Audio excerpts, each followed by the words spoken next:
Okay, I'm understanding that Cook County Jail is will be starting to open up. And here's my thing.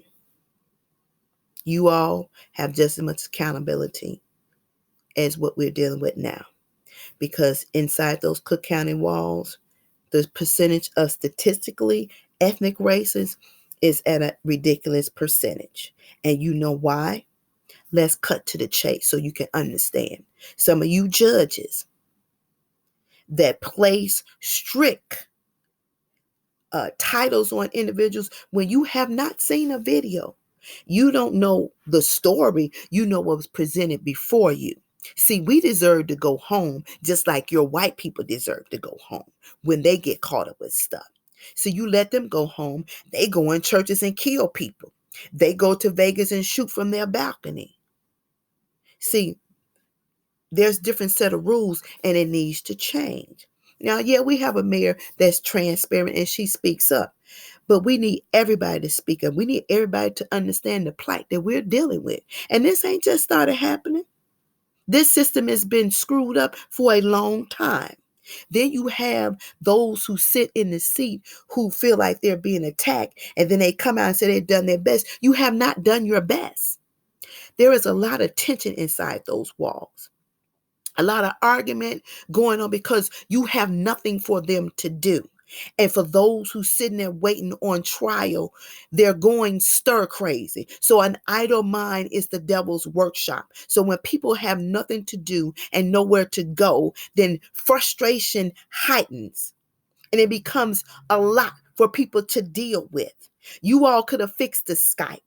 It's a streaming service. You could have did Google Hangouts. You could have did Zoom. You could have did WebEx. You could have did a whole lot of things, but you all make a lot of excuses for why you don't do what you should do. You could do it when you try to campaign and get your point across, when you try to convince us what we should to do in elections. You could have been done that. Those people in there deserve to see their family members. Those people in there deserve to see their children.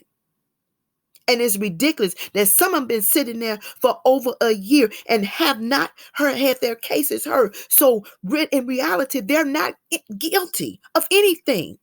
They haven't been proven guilty. And you stalled the process on purpose. And for the judges that go, your Matthew Kennelly, and even other judges that go along with this madness, your state's attorney that goes along with this madness, you all are just as much accountable. For your Tony Preckwinkle, you are just as much accountable because you've been real quiet lately. You have nothing to say. But it continues. The fight continues until we see change. I'm not letting up. I'm not, because this is ridiculous. You wouldn't do it to your relatives. See, you all make ways for your relative not to even go through these process and procedures. You talk and you ask for favors and you get your favors met, and then your relatives get to go home. The same thing we want for our relatives. The same thing. See, the scales of justice are unfair, and you all are very aware of it. Even though George Floyd has heightened the awareness, this is not a new story. This not. This story been going on a long time. And then when people push the button, you all get mad because they're pulling your coattail. And they should pull. Your coattail should be pulled. Visitation should not be twice a week for 15 minutes. It shouldn't be. There's 7 days. 7 days. And if you allow people to see their family for more than 2 days for 15 minutes, you will see a lot of pressures released. If you put some programming in there, and this is why you have repeat offenders, because you all let them out, dump them back in the community, and you don't prepare them for nothing. And then you want to say the system failed. They're repeat offenders. Well, if you put somebody back out there and they've been out of the light, living life, and things have changed and have evolved, and they're not aware of what has changed and what have evolved. So it's like letting a kid out the house for the first time. Which way do I go? What do I do? See, you don't have no plans. And then you don't listen to nobody because you all think you know everything, and you don't. You listen to the wrong people. The people you should listen to, you don't. And it's sad. It is so sad. You can send emails to ask people to donate to your campaign. You can stand on TV and you all can make these lovely commercials about how you care about the community, how you care about reforming the prison. Y'all don't care. Because if you did, your mouth would start moving and action would start taking precedent over what needs to be done.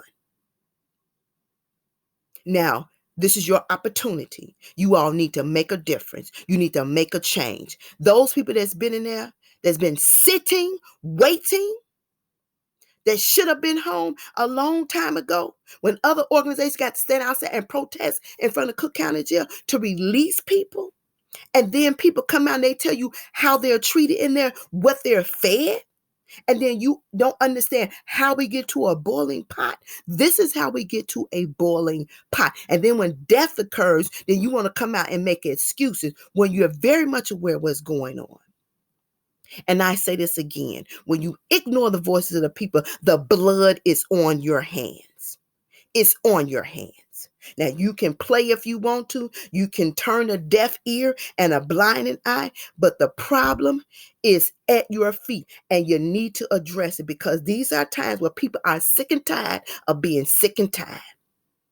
And we need to make notes of every judge, every state's attorney, everybody that does not do what they need to do when they took that office and sat in that seat. And if you're not going to do your damn job, get your asses out the seat. Bottom line.